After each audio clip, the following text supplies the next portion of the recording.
갈라디아서 6장. 갈라디아서 6장 할 차례입니다. 6장 1절부터 5절까지 보겠습니다. 갈라디아서 6장 1절에서 5절까지 308, 309면 한 절씩 말씀 받겠습니다.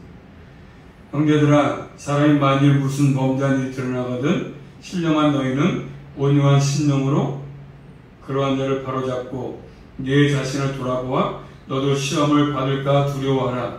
너희가 짐을 서로 지라. 그리하여 그리스도의 법을 성취하라.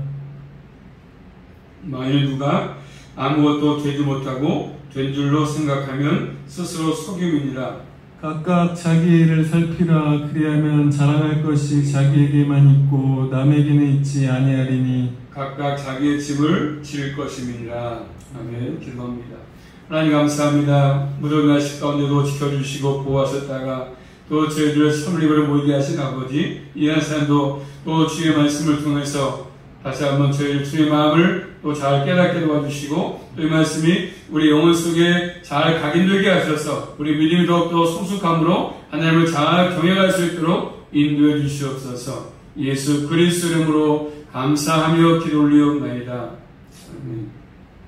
제목 따라하겠습니다. 신령한 사람의 삶. 신령한 사람의 삶.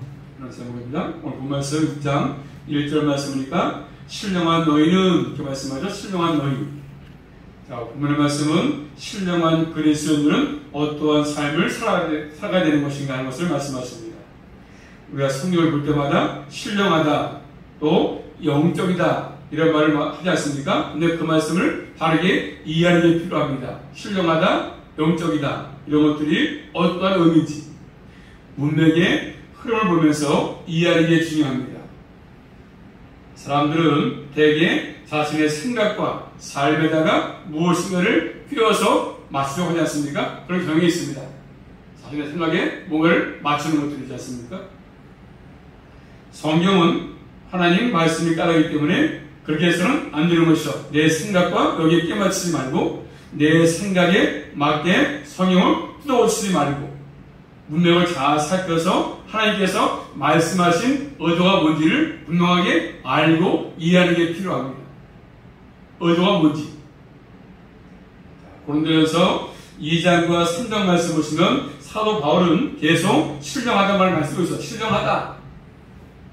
그리고 사람을 크게 둘로 나눠서 육에 속한 사람과 신령한 사람을 말씀하고 있지 않습니까? 그리고 신령한 사람 가운데도 육신에 속한 사람이 있다 말씀하고 있습니다.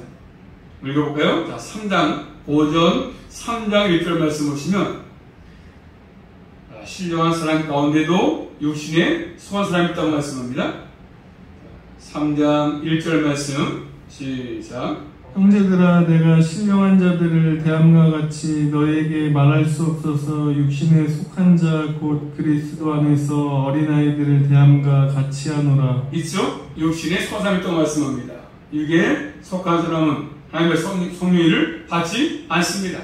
그렇기 때문에 결국 구원이 없는 사람이거든요.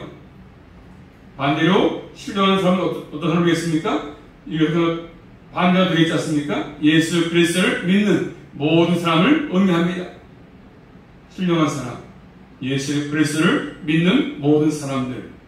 육신에 속한 사람은 신령한 사람인데 3장 1절에 말한 것처럼 아직 뭐죠?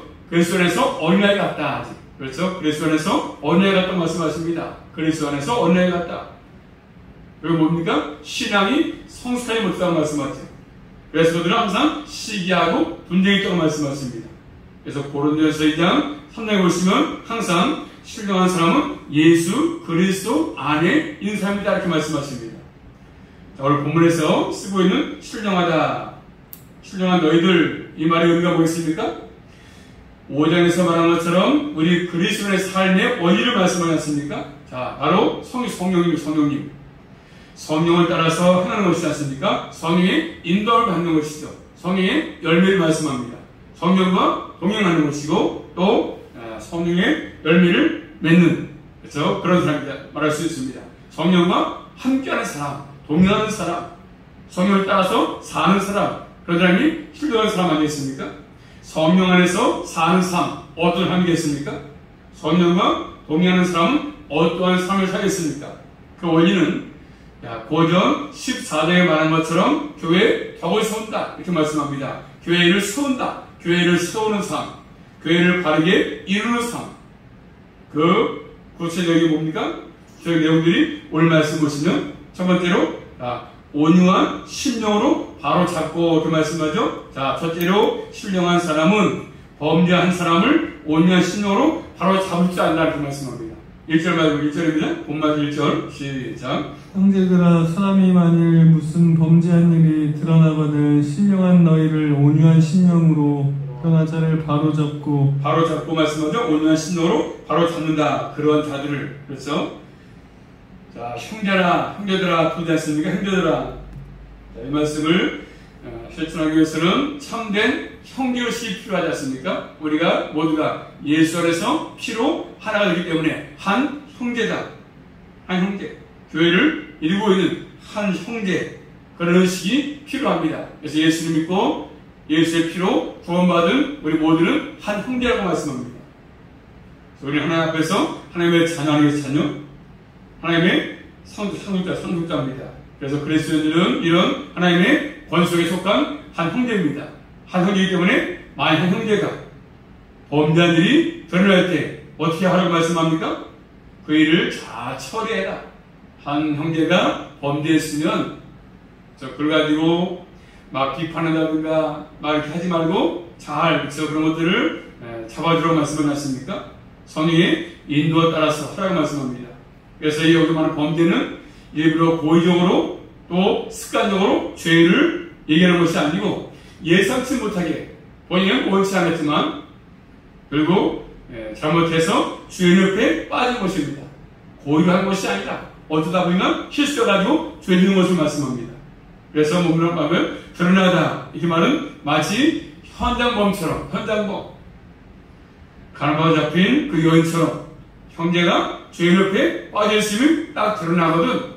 죄 짓는 것이 드러나거든. 고의로가 아니라 잘못해가지고 죄를 진 것이 드러나거든. 그때 성령과 동행하는 사람은 온유한 심령을 가지고 그 사람을 바로 잡아주라고 말씀을 하십니까? 온유. 자, 5장 23절 말씀이니까 온유 뭐죠? 성령의 열매 가운데 하나지 않습니까? 그리고 성령의 인도를 따라서 그 모든 일을 잘 처리하라 이렇게 말씀하십니다. 온유한 심령, 자신의 우월감을 갖지 않고 죄를 범한 형제가 있으면 그리고 정죄하지 말고 그래서 그리고 성령의 인도를 따라서 그 사람을 바로 잡아주라고 말씀하십니다. 그러한 사람, 범죄한 형제, 그를 바로 잡아줘라. 바로 잡는다 이 말은 원래 이 뜻이 뭐냐면 바로 잡는다는 말씀은 원래 그물을 수선하다. 고기 잡는 그물. 마가복음 말씀 볼까요? 마가복음 1장 19절 말씀 보시면 그래서 바로 잡는다는 말은 그물을 수선하다 그런 의미가 있습니다. 마가복음 1장 19절 말씀 보시면 마가복음 1장 19절 말씀 시작. 조금 더 가시다가 세데베의 아들 야고보와 그 형제 요한을 보시니 저희도 배에 있어 그 그물을 깁는데 그물을 깁다고 말씀하면 그물을 깁는다. 주님께서 제가 늘 부르실 때 세베대 아들 야고보와 그 형제 요한이 배에서 그물을 깁고 있었다 이렇게 말씀하셨습니다. 그때 그물을 깁다 말 같은 말입니다. 어떤 말이요? 바로 잡는다는 말과 그물을 깁는다는 것이 같은 것입니다. 같은 의미입니다. 같은 말이죠. 정상적으로 사용할 수 있도록 그물을 깁는 거니까 그렇죠? 그물이 찢어졌으니까 고기 안 잡히니까 그 그물을 바로 깁는 것이지 않습니까? 바르게 사용할 수 있도록. 그리고 우리 몸으로 말하자면 그렇죠? 뼈가 부러졌다든가 아니면 탈골됐으면 그렇죠? 치료하는 거. 정상적인 삶을 살 수 있도록 원상 복귀하는 것이지 않습니까? 회복에 의미가 포함되어 있습니다. 만일 한 범죄한 형제가 있으면 그렇죠? 그를 회복할 수 있도록 바르게 살 수 있도록 바로 잡아주라고 말씀합니다. 그러므로 신령한 사람은 이러한 삶을 산다고 말씀합니다. 일부러 의도적으로 죄 짓지 않고 실수로 과실로 죄에 넘어졌다면 그 형제를 봤다고 한다면 그를 정죄하거나 그를 비판하지 말고 그를 회복하는 길로 하라고 말씀합니다. 바로 잡아줘서 회복시키는 일을 하라고 말씀하십니다. 그래서 범죄는 결국 어떤 개인의 문제 같지만 교회의 책임이 아니겠습니까? 한 사람이 한 형제가 범죄했으면 그 사람 문제만이 아니라 한 교회 다 공동체 한 문제이기 때문에 그런 것이죠. 왜요? 그래도 예수의 몸에 속해 있으니까 한 공동체의 문제가 되는 것입니다. 교회 한 사람이 넘어져 있으면 한 공동체니까 전체 영을 믿을 수밖에 없는 것입니다. 상상 사람은 얼마든지 육체 욕심이 있기 때문에 범죄의 길에 나도 범죄할 수 있지 않습니까? 그럴 때마다 연약하기 때문에 나도 범죄할 수 있습니다. 목사도 범죄할 수 있지 않겠습니까? 그렇기 때문에 그럴 때에서 비판하거나 함부로 판단하지 말고 바르게 잡아줘라. 성령의 인도함을 따라서. 성경 보시면 유명한 인물들 그렇죠? 이런 모습이 있지 않습니까? 범죄한 것이 있었습니다. 아브라함, 신앙이 좋은 사람이었지만 위기에 처할 때, 그렇죠? 간사함을 가지고 자기 부인을 뭐라 했습니까? 누이라고 속였습니다. 그런 것들이 있지 않습니까? 또 다윗도 마찬가지죠. 간음을 행하고 그래서 사람을 죽이고 그런 범죄를 했습니다. 믿음의 사람들. 또 누굽니까? 모세, 온유한 사람이었었고 충성된 사람이었지만 애굽 사람을 죽이게 했습니다. 애굽 사람을 죽여서 살인죄를 저질렀습니다.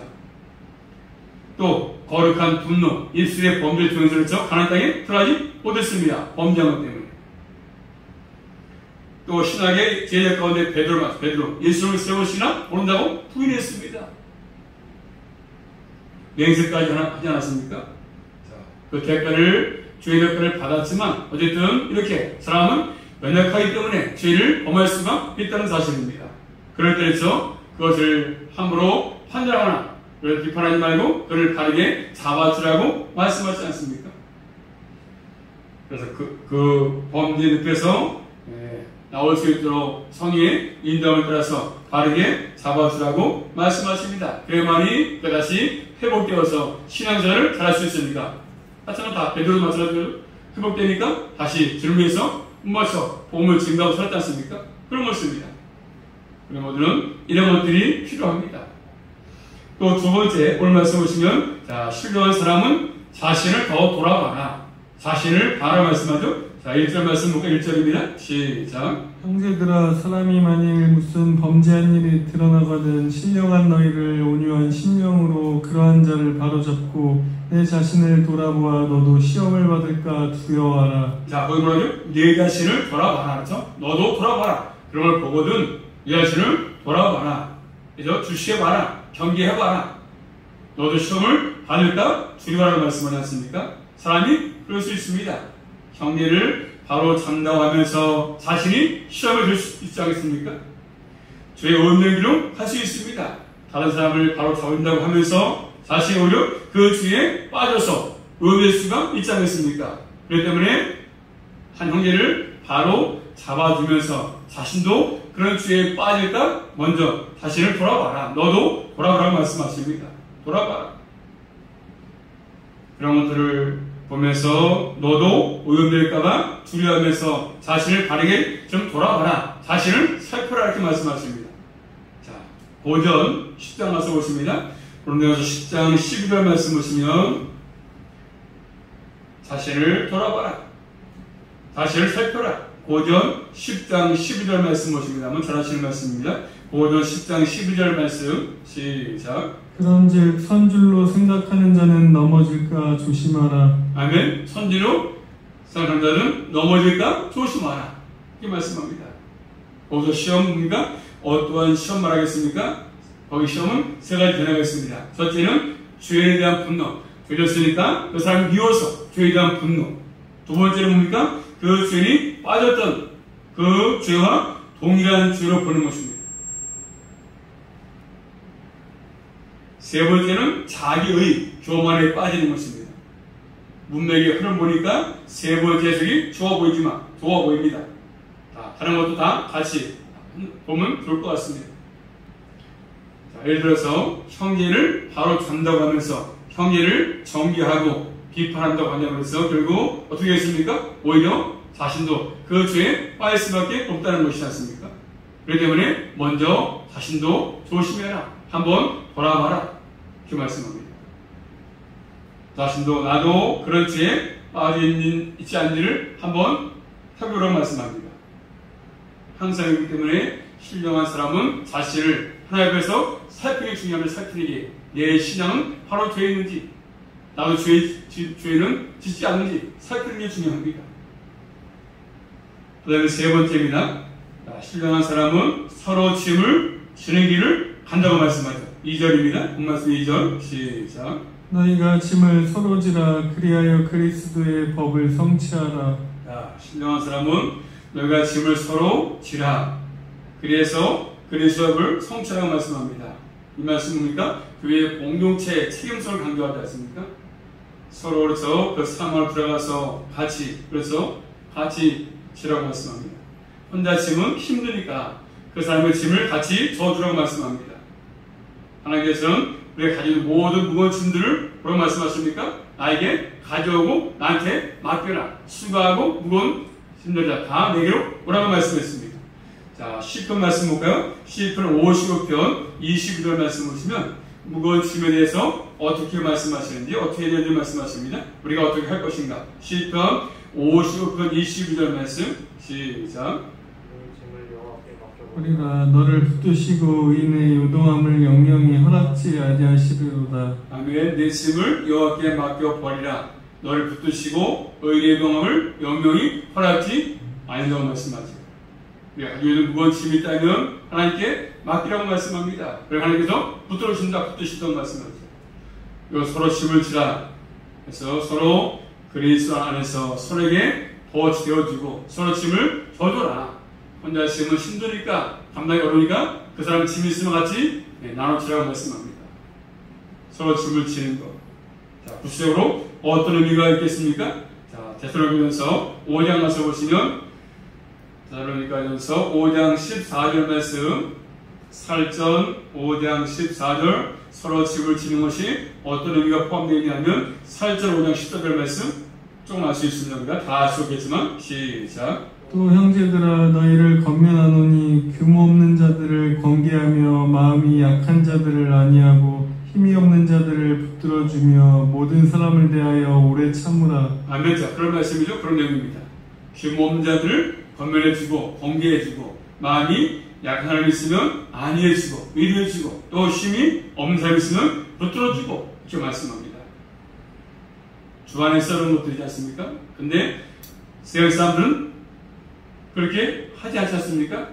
상대방의 계승은 더 누르고 그래서 죽여야 내가 사니까 상대방을 죽여야 내가 올라갈 수 있고 내가 또 승리할 수 있으니까 그래서 상대방을 깔아뭉겨서 죽여가지고 내가 살 수 있으니까. 그렇지만 예수 안에서는 반대지 않습니까? 서로 그래서 공개해주고 또 안위해주고 또 붙들어주고 이런 것들이 필요한 것입니다. 붙들어주라고 말씀하십니다.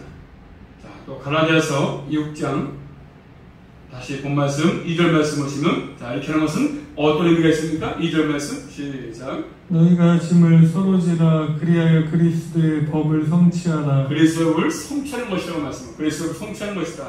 그럼 그리스도의 법이 뭐겠습니까? 그리스도의 법은 자, 요한복음 13장 가서 보시면 그리스도의 법을 성취하는 것인데 자, 그리스도의 법은 무엇이냐면 바로 서로 요한복음 13장 34절 말씀 보겠습니다. 한번 34절 말씀 시작. 새 계명을 너희에게 주노니 서로 사랑하라. 내가 너희를 사랑한 것 같이 너희도 서로 사랑하라. 뭐죠? 그래서 법이 서로 사랑이야 사랑. 그래서 서로 사랑하라. 내가 너희를 사랑한 것 같이 너희도 서로 사랑하라고 말씀하십니다. 또 갈라디아서 5장 14절 말씀 보시면 5장 14절이죠. 바로 위에 5장 14절 말씀 온 율법은 시작. 온 율법은 내 이웃 사랑하기를 내 몸같이 하라 하신 한 말씀에 이루었나니. 자, 그게 그리스도의 법이죠. 뭐요? 서로 사랑하는 법을 성취하는 것. 서로에게 있는 무거운 짐을 서로 지는 것. 서로 그 짐을 인식하고 함께 지는 사람. 무거운 짐을 지고 있는 형제에게 있을 때에서 같이 무거운 짐을 같이 올려들어서 같이 들고 같이 해주는 것을 말씀해 주고 있습니다.